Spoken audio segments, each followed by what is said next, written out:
Listeners, are you ready for your monthly literary adventure? We now have the BFF Book Club. Join us each month to explore a new book. After reading, connect with fellow book lovers and meet the author in a live interview. Can't make it live? Don't worry. We'll send you the recording. You can find all the upcoming book club selections at www.bookishflights.com/read/BFF Book Club.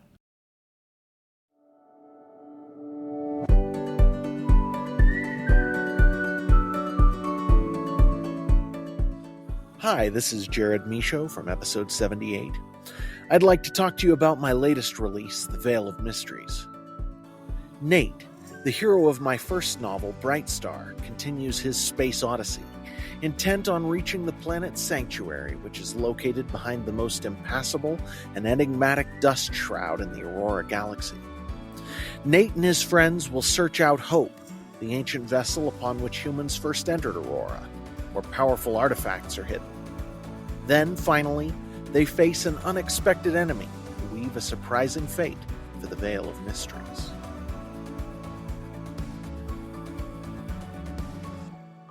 Hi, I'm Cara Infante, and this is Bookish Flights. In each episode, I chat with one bookish guest as we take some time to sample and savor the pairing recommendations from their bookish flight. We hope to give you suggestions to cultivate your TBR list and nurture your leisure time through books. In today's episode, I am chatting with Nicole Frail. Nicole is the owner of Nicole Frail Edits, a small editing business that offers services to indie authors, querying authors, publishers, and small business owners. She is also the publisher of Nicole Frail Books, a super small passion project-based publishing company with a community-focused approach. Nicole started her editing career 15 years ago in educational book production before moving to New York City to work at a traditional independent publishing company. 12 years later, after editing more than 500 books and working up to the titles of Senior Acquisitions Editor and Lead Children's Book Editor, she turned her focus to taking Nicole Frail Edits from a part-time side hustle to a full-time small business in summer of 2024. And shortly after, Nicole Frail Books was born. She lives in northeastern Pennsylvania, just outside of Scranton, with her husband and their 3 little boys. Welcome to the show, Nicole. Thank you for having me. I'm so glad we finally got to do this. I know. I'm so glad we finally got to meet. Listeners, Nicole and I have met on Bookstagram, if you will, a while back, and I feel like we've created this friendship. So I'm really excited to meet you as close to in person as we can get, I guess. Yes.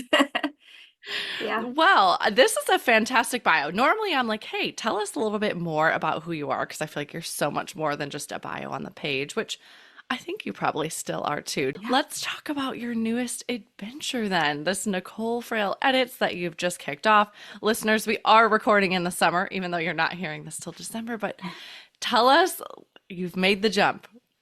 Yes. Yes. So I have had Nicole Frail Edits as a side business for the last like 9 years. But it actually started because I had a submission when I was a very new baby editor at my job that I just left 3 weeks ago. And it came in and I pitched it and I really liked it. It was a young adult novel and it wasn't really ready. And I offered some feedback and they revised it, they resubmitted it, and it still wasn't ready. And the author had asked me if I could continue working on it.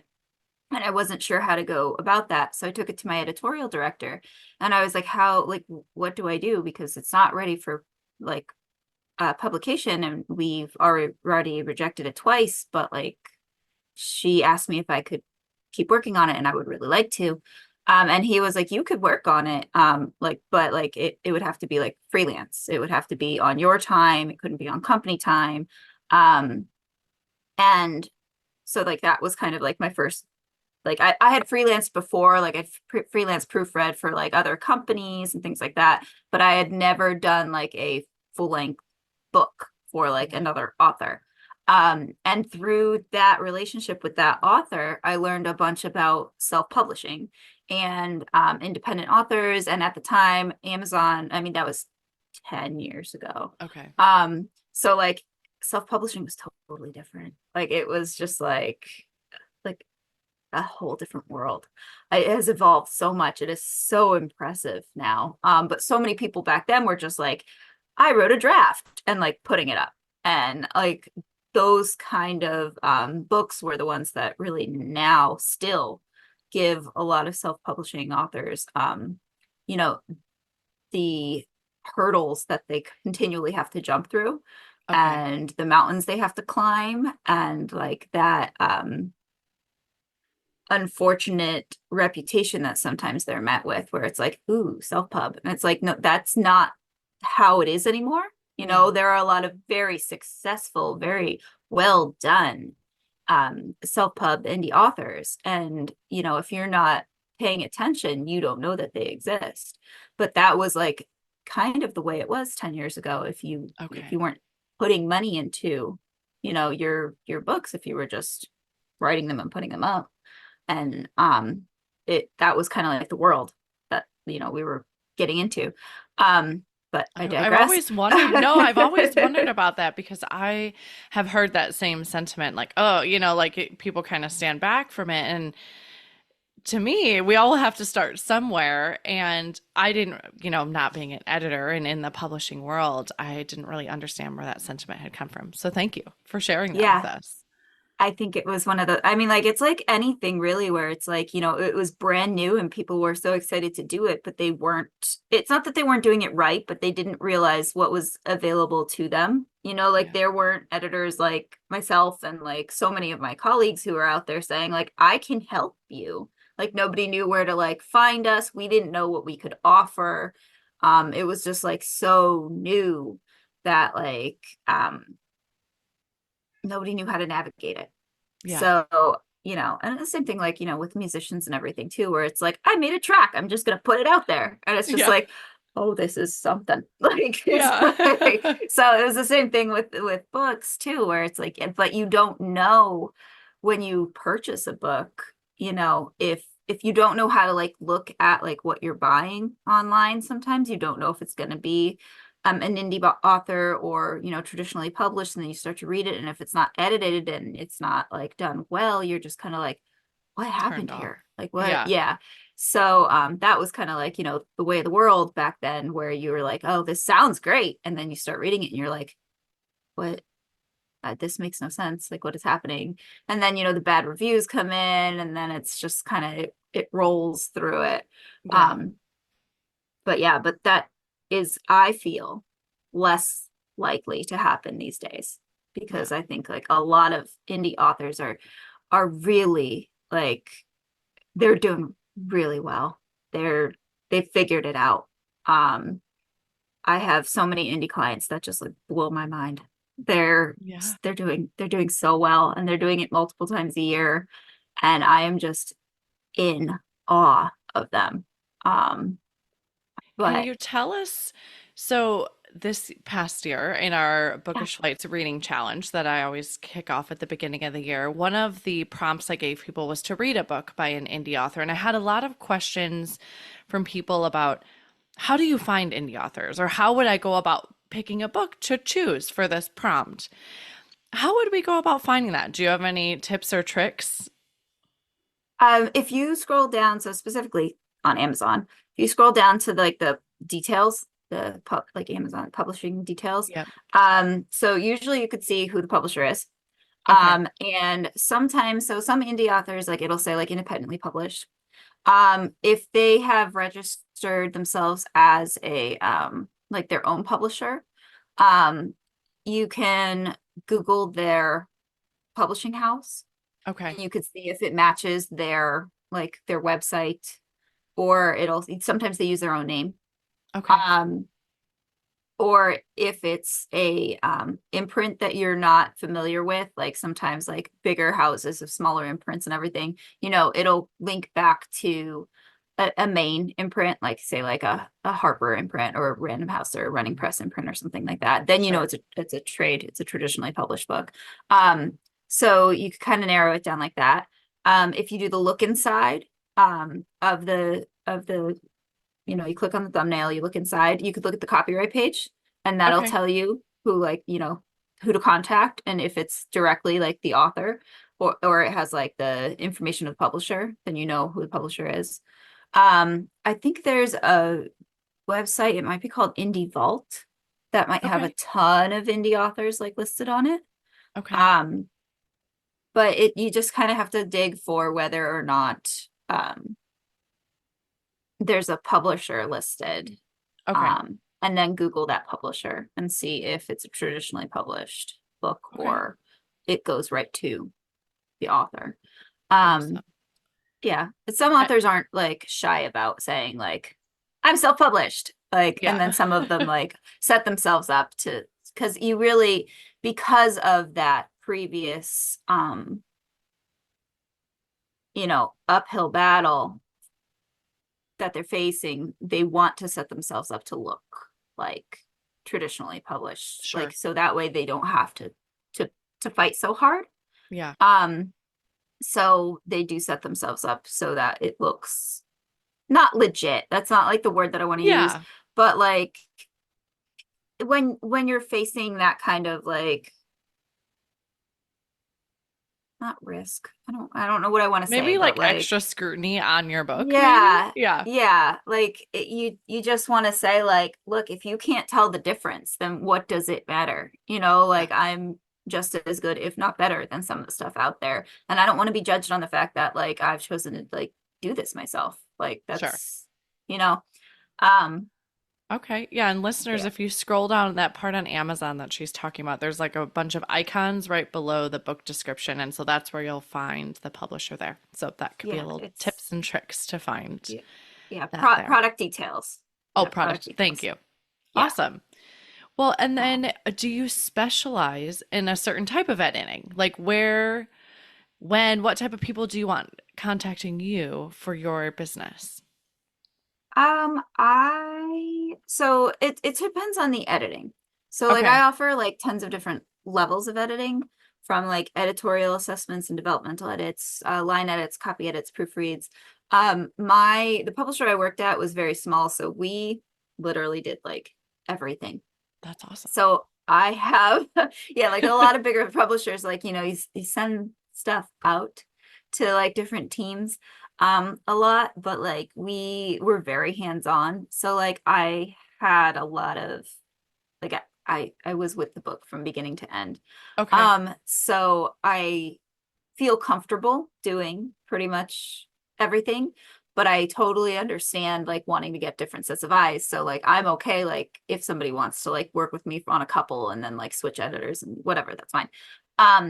But in terms of like copy editing and proofreading, I will do pretty much anything because they are very set rules. It's like black and white, yes or no, this is correct, this is not. So those any genre is really okay with me. But Okay. with developmental and editorial assessments, I tend to like more contemporary. I'm not really that well read in like heavy like sci-fi fantasy, like anything with Okay. super big like world building. If you're inventing a new language, like I'm not that great with that. Okay. Historical fiction, I am not very well read with historical fiction, so like I wouldn't be the best editor for you. But I really like YA. I'm Okay. I was the lead children's editor, so like I'm pretty good with picture books. Middle grade. Um yeah, like Awesome. I have actually a list on my website of like Okay. the genres that I'm super comfortable with. But Awesome. and also like I did a ton of nonfiction. So like on the nonfiction side, like I can do pretty much anything practical. Okay. Um so yeah. I like that. So tell the listeners, what's your website? Where can they find you if they're interested? So NicoleFrail.com and Nicole Frail Edits both go to my website because Awesome. I realized that it's a little confusing. My website was NicoleFrail.com, but my company is Nicole Frail Edits. So both of them will take you there. Awesome. And listeners, I'll have links for that in the show notes. So if you want to go check out Nicole, you can go find her information over there and you can get more about her editing business. So you have this brand new around this time, you have Nicole Frail Books too. Can you tell us briefly about that? Yeah. So while I was thinking about going full time with Nicole Frail Edits, um, instead of just, keeping it as a side business. My husband just kept saying over and over again, you should just be a publisher. Like you should like just like what are you doing? Like you already know what you're doing. And I was like, that's a lot of work. Like I don't know that I want to go from publisher to publisher. And then I started this past, I want to say like around Christmas last year, I was trying to read as many Christmas books as I possibly can. And Okay. I was reading a lot of novellas and a lot of short stories and like packing as many shorts in as I could. And I was like, I really like short fiction. Like I really, really, really love like being able to like read as many voices as I can and experience as many new authors as I can. And I read something like I don't know, 20, 30 like books Wow. in December. I was just like blasting through. And I was like, I like love this. And then I like did a couple of like storygraph challenges in January and February. And I was like still like kind of pushing in like a bunch of novellas and short stories to like check off like, the challenges, the prompts. And I started thinking like as I was taking Nicole Frail edits, like setting up to go full time, I was like, I kind of want to put together some anthologies. Like I would love to do some short story contests and see if I could get some collections together, but like how would I publish that? And my husband's sitting there like you should be a publisher. You should like, Yeah. I was like, oh man, like, are you right? Like, are you like, I started like thinking about it and I was like, maybe if I just like put together like a very small, like very to start passion project, like community focused publishing company um with my I was at a publisher for 12 years, so like with my traditional background, um I can hopefully, ideally by the time this comes out, I will have hopefully two anthologies out um that have, I hope, maybe 8 to 10 different voices, different authors, um but the goal is to present both seasoned and debut, but like my focus is really on getting debut authors like not their big break, but a break. Yeah. Like bringing them into the fold, if you will. Sure. Like I work on a lot of one of the services I offer with Nicole Frail Edits is query letter reviews. On the bottom of a query letter, you put your bio, and a lot of the time people don't feel great when they get to their bio because they have nothing to Add to put. that. Yeah. Like I've never been published, I've never like done this and that, and it's just like if you even have like a little blip, like I've had a story published in or an essay published in or whatever, sometimes that just gives you like I'm not saying you're going to get a book deal because you've been published in my Sure. anthology, but like But it gives something. you that like boost, that little like boost of confidence, that like maybe you need to like send your next round of queries or something. But on top of that, I really want to like I'm really big on like sharing information. Like I don't like the way currently that the publishing industry in a way like kind of gatekeeps Sure. information. And I want to be able to, you know, walk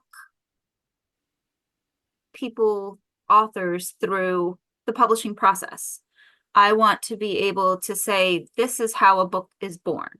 This is how, when you are offered a contract, these are the questions you need to ask. And this is like, like an agent's job, really. Sure. But like, not everybody can get an agent.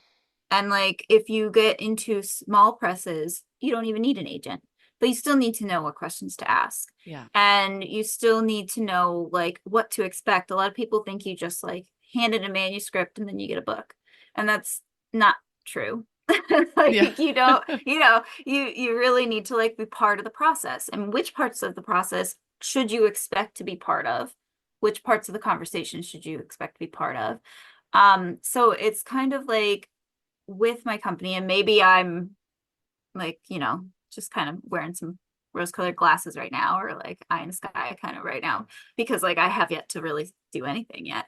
But like my goal is really to like, because I want to keep my list small, I want to use each anthology or each book released as sort of a teaching moment for anybody involved, and also like a stepping stone for anybody involved. Like I do not intend to be somebody's career like place.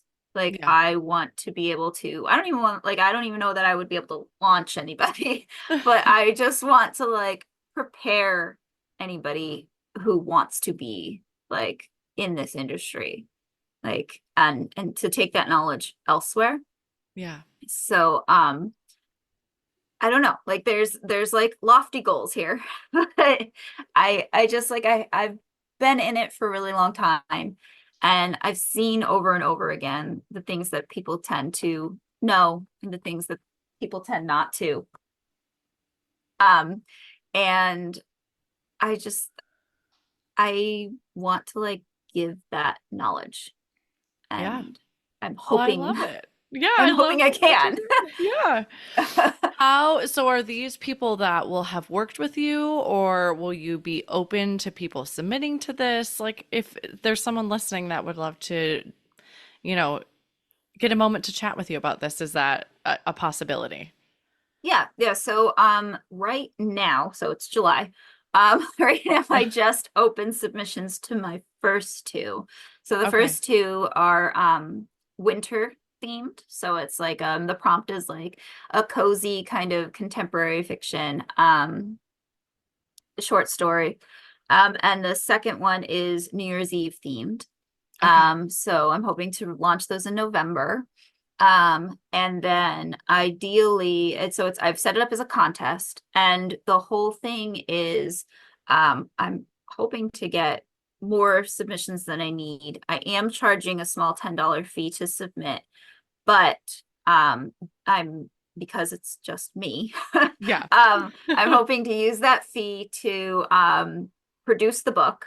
There will be a print edition. I am also hoping to not edit the whole thing myself. I want to hire a copy editor. I want to hire a proofreader to get it done right, so that way there's more than just my eyes on it. Sure. The authors who are chosen, and again, like my whole platform for Nicole Frail edits is community over competition. Like I really like, and I'm taking that into Nicole Frail books. I really Sure. believe that authors should not be competing with each other. I feel like they should be communicating with each other, and like, and one reader is not going to read one author forever. Like if they like Yeah. your book, they're going to like, the next book in your genre, and you should be like working together to like find each other and share readers and promote each other. And that's just something that I like truly believe readers or authors should do, but Yeah. also editors should do. So I want to be able to like share this project with like other editors, and I'm hoping to hire a copy editor and proofreader. I'm hoping to join together with other editors on like future anthologies and invite them to be like editors on like in areas that I'm not like the greatest in. Like I have a Sure. Valentine's Day idea for like a steamy a Yeah. steamy anthology, and I'm not a steamy reader. So like Yeah. I would hope to bring a steamy editor in for that. But Okay. you people who are chosen for the anthology are going to be placed in a Discord group where we're going to work as a team to figure out how to promote the book and market a book, because community, we need Sure. to work together. Okay. 8 to 10 people on a book is going to be much more successful than handing over your story and being like, thank you, like, here, Yeah. figure it out. So that's important. But the $10 fee is also I intend to give feedback on every story that is submitted that is not chosen. So that way you're not just like handing over money and being like, I hope I win. Like Yeah. there is something that you're getting from that submission. Okay. Even if it's just like I didn't choose this because the opening didn't and here's some ways to like help with that. Sure. So there is, something coming out of it for everybody. I hope. But the I did announce it on social media. Okay. I am going to put all of the open calls on NicoleFrailBooks.com. I am always available on Nicole Frail Edits on Instagram and Facebook. I do prefer email to the DMs on Instagram and Facebook because I feel like it's just so easy to lose them. Awesome. Well, we'll have all those links in the show notes there. So, listeners, there's a lot. Like, if you are looking to get into into this world, Nicole, contact her. And how sounds like she's got a whole gamut of things that could help you out. So, I do. let's switch gears a little bit and let's talk about who you are as a reader. So, what genres do you enjoy reading? So if you had asked me that question last year, I would have said like YA all the way. Like I Okay. have always been like a young adult kind of like that. That was always my go-to. It always made me like, feel better. But like I was talking about last Christmas, I tried to like do like that, all Christmas through December. Sure. Um, so around that time I discovered Storygraph and their reading challenges. And after that, in January, I did a January challenge on Storygraph. And it was read a book that like one that started with J, one that started like a title started with J, A, and whatever. Oh, yeah. And Okay. so instead of just sticking with YA, I just like, found books that I had like, and I have, you know, so many. Like all of us could like I have so many. Yeah. um so it was a mix of like anything I had, excuse me. And I found that I just like I'll read anything. Like, I mean, I'm not like super well read in a lot of areas, but that doesn't mean I don't own those books. Yeah. Like, Or you like wouldn't try it. yeah, like I really will read just about anything. Like, there's a couple of tropes that make me like, "Ooh," but like, I will still try it. If somebody Yeah. was like, I really want you to like read it, I want to see what you think. I would, I would still do it. Um, but so I'll read just about anything these days. I Nice. really February I did a fairy tales challenge. So I did a whole bunch of like fairy tale retellings, and I really, really, really enjoyed that. A lot of fantasy stuff. But then I was like so fantasied out by the end of February Yeah. that I just and then March I tried to do like anything that had like a green cover or started with an M or like had lucky in the title. And I'm still doing my March challenge, and it is going into the end of July. So March got really busy, and I Yeah. just like I'm still there. Nice. Well, that was one of my questions I was going to ask you. So if you're reading a lot during Oh, the day for your yeah. job, do you ever get burnt out where you're like, I don't want to leisure read tonight? Or how do you maintain that balance? It's so like a lot of my leisure reading, I would say, is done with the kids. So Okay. like, and I have my kids right now are 7, almost 4, and he's about 20 months, so a year and a half. Okay. um and so there's a lot of different books at night. So we've got like our little Sandra Boynton board books before Sure. bed, and then my almost 4-year-old is super into the picture books that I've done. Like he actually likes I to love he that. makes me point out my name on like the copyright page, the Cute. edited by it, like Yeah. every time we like open a book, he's into this one Christmas book that I did. So we've been reading like the Rocky's Road to the Big City. Um recently, and he always wants to be like, there's your name, like, and it's like, so it's so cute. Yes. And then at night, like I read with my 7-year-old. So we're working through a middle grade book. What is it? It's Trouble in the Stars, Once Upon a Book Club. Cool. The Okay. book box where like you read so many, they've got like a little post-it note. They send prizes in their box, and it's got a post-it note in Cute. it, and when you get to the page you get to open the gift that comes with it. Oh, that's So cool. it's got like 3 or 4 gifts in it, and so like when you get to that page you open the box, that you open the prize that comes with it. And so they've got it for adults too, and I have a couple of I've them that I never just heard haven't of done this, but yet. that's so Yeah, cute. I've got like a ton of them that I'm like saving for myself. But it really works for kids, the kids book boxes, because like they're reading toward like That something. price. Yeah. Yeah. So we're almost at our first prize in the Trouble in the Stars book. But so like a lot of those, like I'm like reading with them, and it's like, an adventure with them. Yeah. But then like at night I really try to end my night with like my own, like with like an ebook or something, but most of the Sure. time I'm like passing out like Yeah. like a couple pages in, which I think is why it's taking me so long to like get through my March challenge, because I just can't keep my eyes open. And it's like, you're on Instagram and like everybody's like, what's your current read? And I'm like typing the same title over and over again. Like it's still this, it's gonna be this forever. And it's Yep. like, it's no fault to the author. Like I'm currently reading Crash Into Me by Darcy St. John, and I have been reading that for 3 months, and it is not her fault. It's Yep. just it's me. And I keep saying like it's a testament to her writing that like I can keep going with this, because like I'm into it. I want to see what happens. I remember it. Like it's not like I have to restart it, but like Yeah. it's just I cannot keep my eyes open by the end of the night, because Yeah. like I'm so tired. Your days are long. Yeah.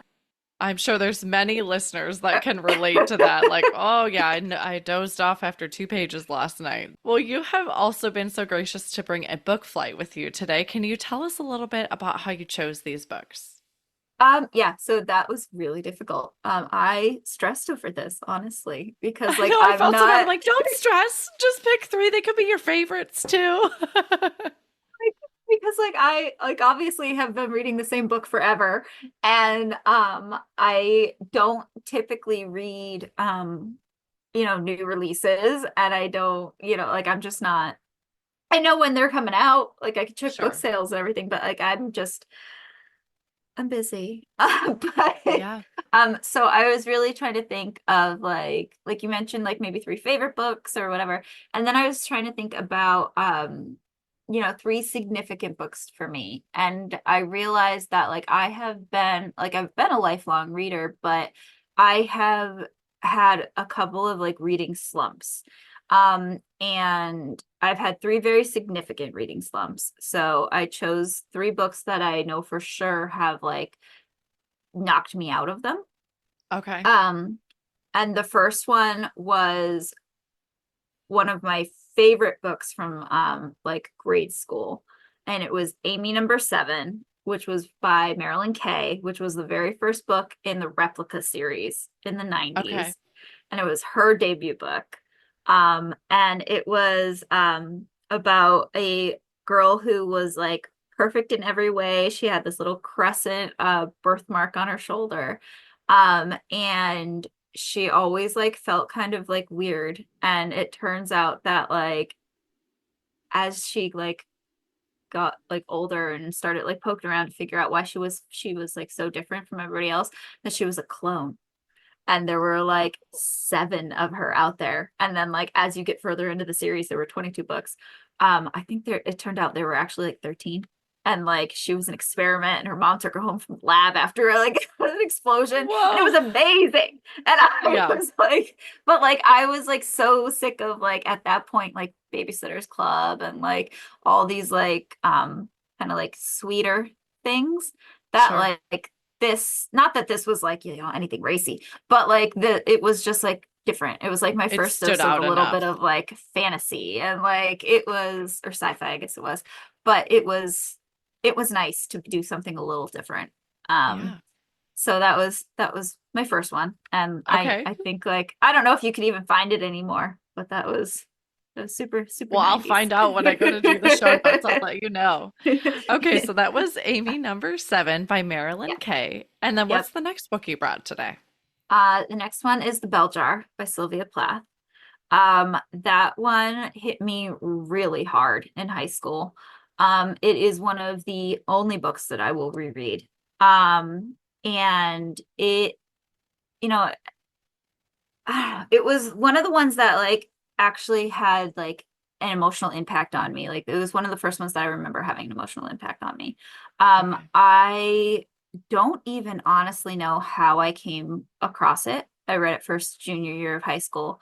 And I was again like just kind of like floating around. I think I was reading beyond my grade Sure. level. And I remember getting kind of stuck in like a Nicholas Sparks kind of like run Yeah. around that time. I think my mom was like kind of handing me a couple books that like just weren't doing it for me. And yeah, I don't really know how she landed on my plate, but I loved it so much. I remember doing like my junior year like big English project on it, looking into her life, figuring out how her life impacted her writing. And from there, that really it pushed me into knowing that I wanted to work on books. And it informed my like college track, and like Nice. I researched her again in college, and it opened up a brand new path, I think, for me. Um, Okay. like a deeper, more emotional set of books for me. Um, I love that. I actually was going to ask you that question if there was one book that you knew, like, I want to work on books. And so you've already answered that. So perfect. yeah, yeah, it was definitely one that it made the connection of how, you know, life could fit into art.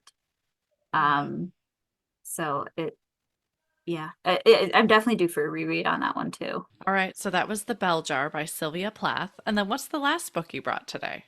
So my last one, is 5 Feet Apart, by Rachel Lippincott and Mickey Daughtry. And it is YA. It's about two teens who are in a hospital. They both have cystic fibrosis or Okay. different varying strains of it. And so they have to stay 6 feet apart, but they like, you know, make a little rule that they can stay 5 feet apart. Otherwise, like they can like get each other even like fatally sicker. And they're Sure. waiting for Yeah. new lungs, and it's like a Fault in Our Stars kind of Okay. thing. But I had seen the movie, you know, just like background while I was working once. And I didn't realize that I also had the book like on my shelves.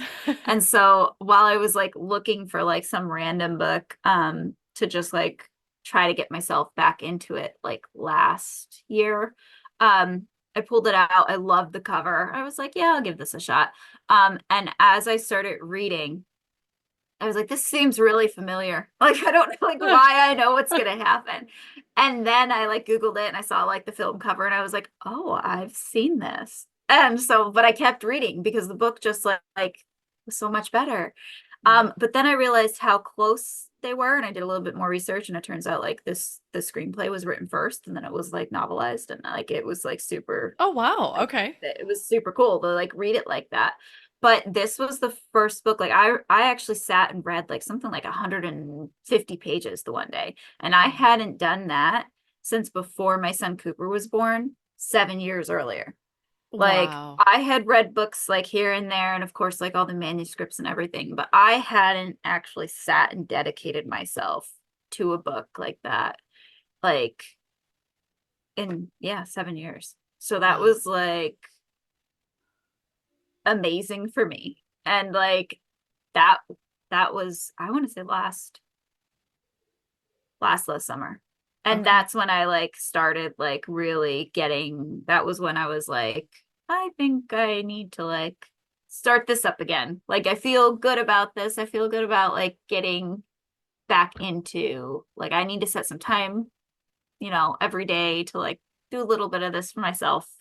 And like I need to stop, like, reading is supposed to be enjoyable. And like I make books, I need to read books. Like I need to like start practicing what I preach. Like you're always telling authors, like, you need to read what you're writing. You need to read in your like area. In your genre, it's like I need to do the same thing. I need to be an active reader. I can't just be like hiding behind my manuscripts. Okay, well, I love that it's binge worthy, listeners. Like this should be, if you want a book to pull you in, this is going to be it. So yeah, that is 5 Feet Apart by Rachel Lippincott and Mickey Daughtry.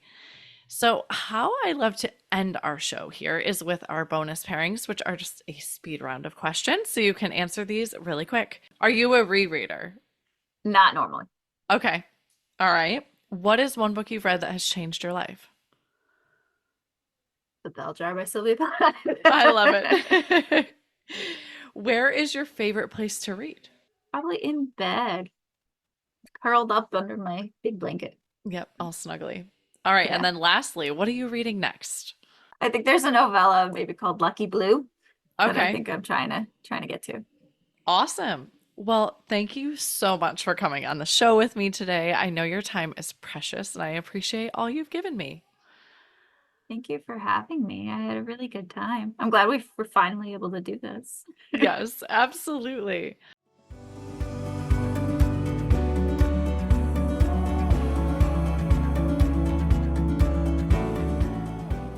Thank you so much for listening to this episode today with Nicole Frail and her book flight of books to get you out of a reading slump. We'd love to hear what other books you'd pair with this book flight at bookishflights.com. That is also where you can find more information about today's book flight or other books that we talked about. I want to inspire a community of readers. So whenever you share a post about what you are reading or what you are reading next, especially if you have heard about it on the show, please tag us on Facebook or Instagram at Bookish Flights. If you enjoyed the show, please head over to Apple Podcasts and leave a review. Your review not only helps the show, but it also helps the podcast to reach others. Make sure you are subscribed on Apple Podcasts or Spotify to make sure you will not miss an episode. That's it for today. Thank you so much for listening. As Emma Thompson said, I think books are like people in the sense that they'll turn up in your life when you most need them. Cheers to you, dear readers. Until next time.